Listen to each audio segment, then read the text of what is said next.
as a rideshare driver in the great city of Atlanta, Georgia. Each day I engage in conversation with some truly awesome individuals. We talk about everything from politics and religion to relationships and family, as well as all points in between. Our conversations are open, enjoyable, and genuine. It has shown me that most people, no matter their walk of life, are overall the same. Since I love to drive and talk, and I'm also a filmmaker and a YouTuber, I decided to create a show that would merge all of those worlds together. Welcome to Get Lifted. You have reached your destination. All right, my name's Derek. Derek, I'm Jen. Nice to meet you. Nice to meet you as well, Jen. So tell me a little bit about yourself. Well, I moved here about 1.5 years ago from Alabama. Okay, all right. And I am a single mom of 2 teenagers. Yeah. Oh, I feel your pain already. This is going to be a good conversation here, boy.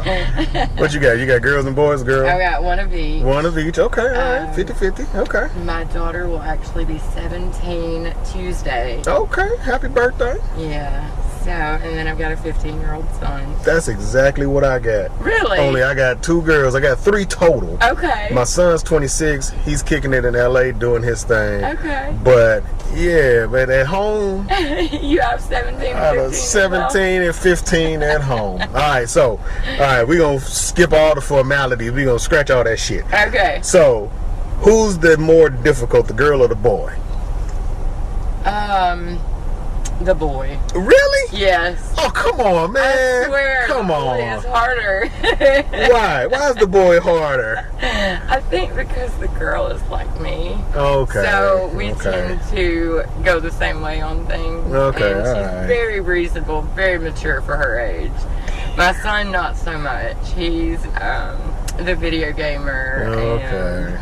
And, the one that wants me to move back to Alabama. And he's 15? Yeah. I give him 2 years and then the roles will be reversed. Okay. You're going to be like, you know what? I remember that time I was talking to Derek on Get Lifted and I was telling him how the boy was so much easier. I mean, so much more difficult and the girl was easy. Yeah. Well, I got 2 girls and ain't neither one of their asses easy. They're difficult in very different ways. Right. But I love them. I love them just the same. Love them just the same. Nothing, of course. I know. So your son doesn't particularly like No, he doesn't.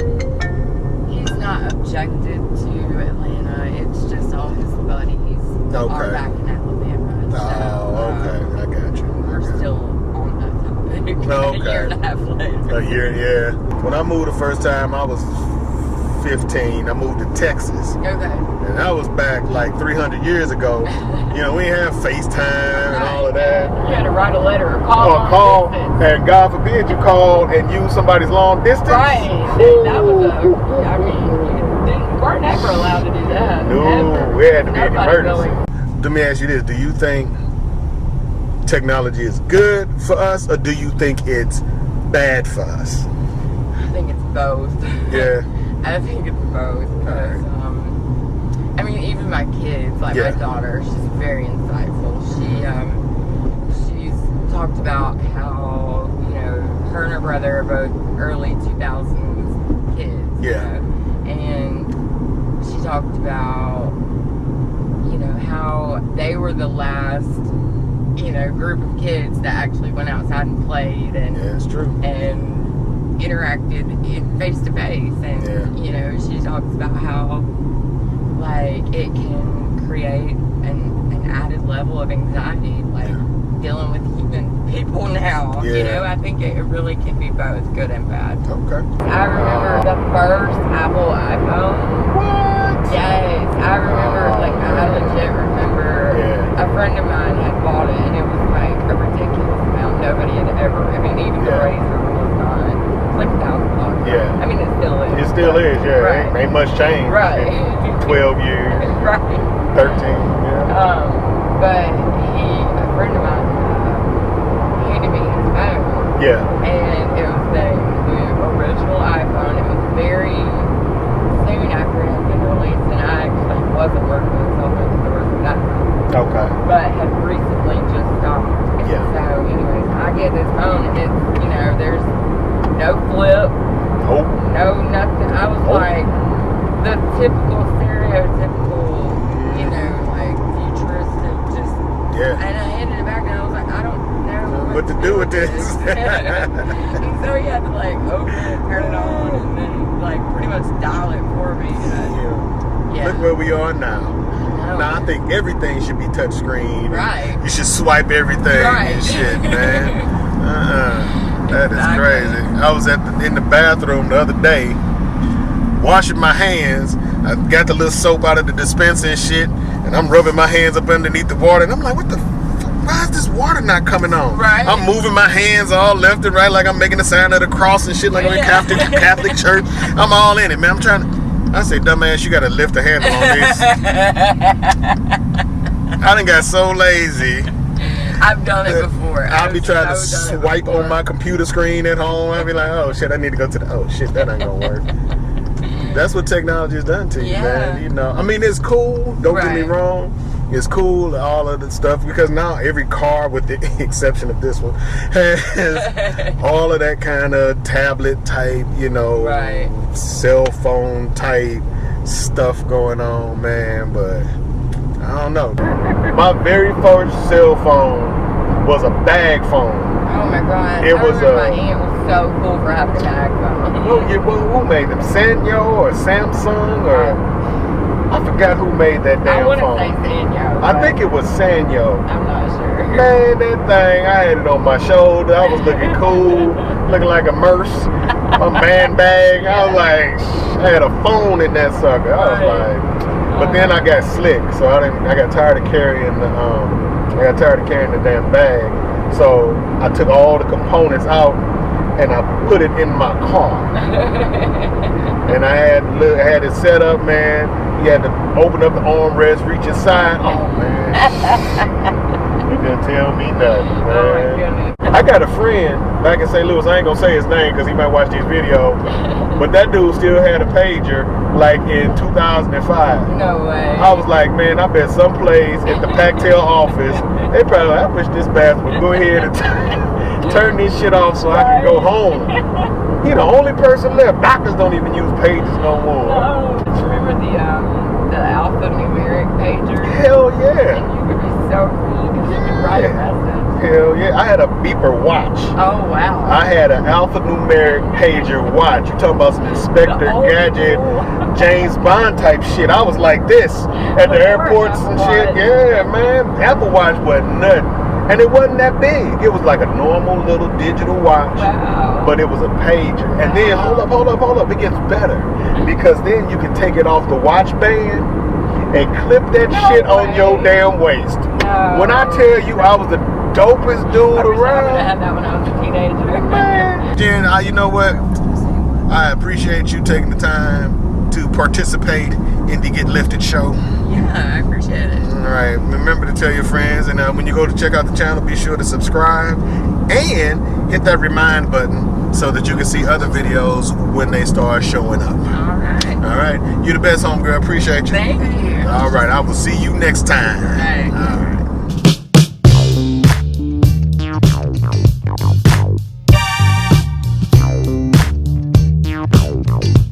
You have reached your destination. Hey, I'm Derek. And you are? Yeah. All right, Mia. So tell me something good. What's going on with you today? Looking for a car. What kind of car you looking for? You want you like a Maserati? You getting you a BMW? Go on, what you getting?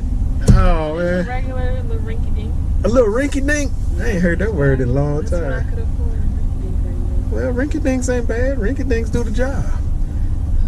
Some of these jobs, 'cause I can't keep paying for What? Oh, so you just gonna put me on blast like that? That's what I'm you saying. don't do the prices. No, I don't. This is the cheapest one. See? I paid $30 early for one. $30? Where'd you go? You must have went to... Woodford. Oh, man. I thought you went to, like, Tennessee. That's what I thought I did. It was only a 30-minute drive. Yeah, that's... I gotta tell you. 27. Oh, that's $30. I mean, yeah, but dang. That's absolutely right. That is absolutely right.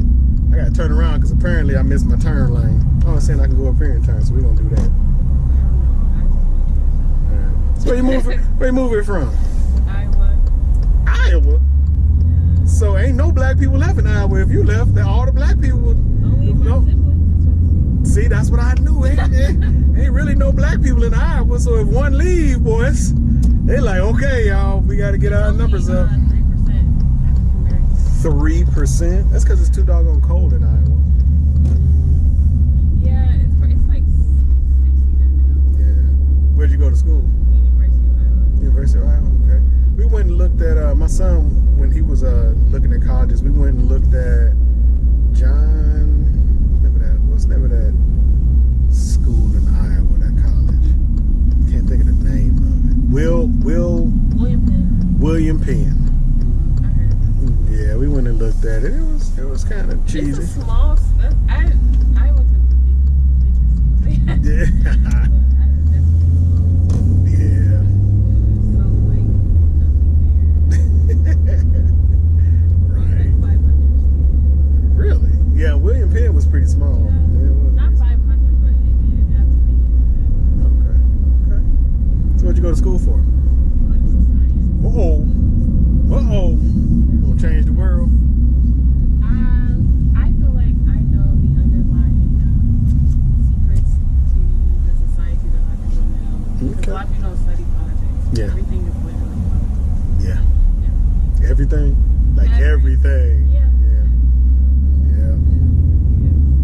So, in politics, what do you want to do? Do you want to be a politician, or do you just want to work and, I want to work in legal affairs. It could be anything from assisting people who don't know much about when they go to jail. You know, a lot of people, they just take the plea deal. Yeah. Pressure to when they don't have to, they don't know their rights. Right. Law, obviously. Yeah. So just in general, knowing the law is very expensive to a lot of black people. You don't gotta say nothing when they pull you over. Yeah. You don't have to say anything. You don't have to say nothing. Don't say you're guilty. Just say it. Just be quiet, huh? Yeah. Just be quiet.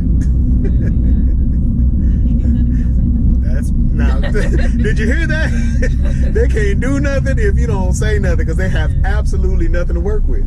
Exactly. So that makes. I mean, that you would think that would be a simple concept to grasp, but because by nature they don't know, and we have a tendency to want to defend ourselves immediately, and because we want to defend ourselves, we'll sing like a bird. And you're hostile, so you're not even thinking. That's right.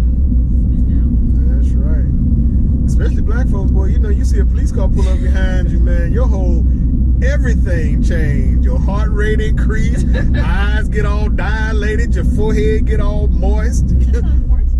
It is, but you know. Then, like, I was reading an old book. It's called Black Boy by I forgot his name, Richard or something. But literally, he was talking about the same stuff that happening now. Yep. And that book was written in like 1930. Yeah. If you go back and you look at history, the same fights we have been having, just yeah. It's like everybody points out the facts. Like, I was watching that Revolt Summit online, and it was like T.I. and Was Killer Michael in? Yeah. Candace Owens. They're all just saying facts with no solution. Yeah. They're like, in history, this happened in history. Okay. So now what?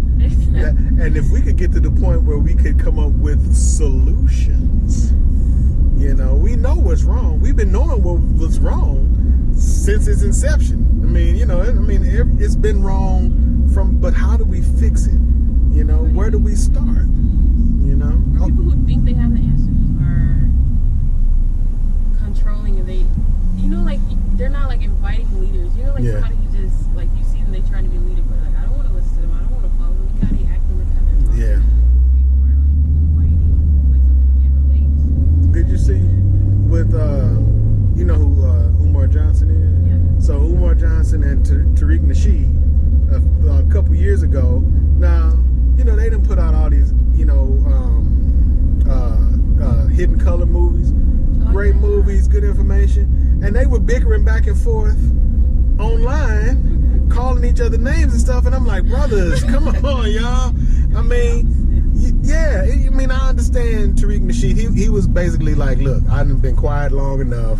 You know, this guy been talking about me and this, that, and the other. And okay, I can get that, because at a point, you know, you get tired of your name being dragged through the mud. But at the end of the day, if these are the people that are saying in the movies and, you know, in the documentaries that they're doing, hey, we need to not act like this, and then we turn around and act like that, you know, it's like, okay, so what are you gonna do? That right, and so it messes with your credibility. Yes. You know, and that's A lot of people don't have credibility. that's right, and so that's one of the keys. I wonder what that was. I don't know where it came from. Y'all hear that music? We don't even know where it came from. But yeah, it messes with your credibility. You know, if you're saying be a certain way, then be a certain. That would be like Dr. King and Malcolm X. You know, if Twitter and Instagram and all of that existed back then, you know, that would be like them saying, yeah, we need to stick together and power to, and then getting on social media and calling each other Uncle Toms, and you know what I'm saying? And, you know, we have to find for real, I think, this is my opinion, we have to find a united front. But I think the biggest solution is start at home. We focus so much on what's going on in the outside world, where I think the real solution starts at home. How do we teach our children? What do we teach them? Because eventually they're going to be the future, and they got to go out into the world, you know. So Like, kids learn from their parents. Like, black people, like, how many black people grow up and their parents talk about voting or go vote, y'all? Like, we were never taught that. That's why a lot of African Americans don't vote as a group, or they start voting when they're like 35. yeah. But we don't talk about politics, voting. We don't talk about religion. We're afraid to address stuff that we might find a little questionable in religion. You know, there's a lot of things that as a people, we just have a tendency to ignore because it's taboo. It's taboo to talk about a lot of this stuff in our communities, you know, and in our homes and with our family members. But that's why when we look up, we're always at the bottom of the list and we're behind in everything, because we don't deal. When we can put that much effort and energy into a Popeye's chicken sandwich, you know what I'm saying? Crazy. Okay, if we put that much effort and energy into a Popeye's chicken sandwich, how come we can't put that much effort and energy into finding solutions the same way y'all was doing flow charts and, you know, all this other stuff, I think comparisons? a lot of people don't care. They care. Or they have too many other problems. Right, to be able to take the time. Because I think they care. I just think they don't know what to do. How to show that they care in a constructive manner. Just like when we have, like, you know, police shootings and stuff, and people protest. Our protests are so misdirected because we go in and, when we riot, we tear up our own communities and neighborhoods. And it's like, I get your frustration. Turn left. Oh, you can stay straight. Okay. I get your frustration, but tearing up your own community, burning down your own stores and gas stations and all of this stuff is not the solution to making your problem. Yeah, we know you're angry. If you that mad, then you need to go to the source. If the police did it, then you need to make sure that you focus all of your anger and energy at the police station. Yeah. You know, I mean, go where it happened. Okay. Okay. All right. So that's my thought. That's my take on it. You know. So. A lot of people don't think about it. Yeah. I guess. Right. That's the key. We lack logical thinking, and you know, if we can get to the point where we put more focus on logical thinking than just reactions, because a lot of stuff that we do, we just react to, and then when we look back and all the dust settles, we realize that just reacting to this stuff was not the proper answer. And then he just keeps feeling the cycle. Yep. Over and over. Over and over and over again. Mia, thank you so much for being on the show. I appreciate you. I wish you all the best of luck in your car hunt Thank you so much. and in your career. Thank you so much. You're Have a good welcome. day. All right, you do the same. I will see you next time.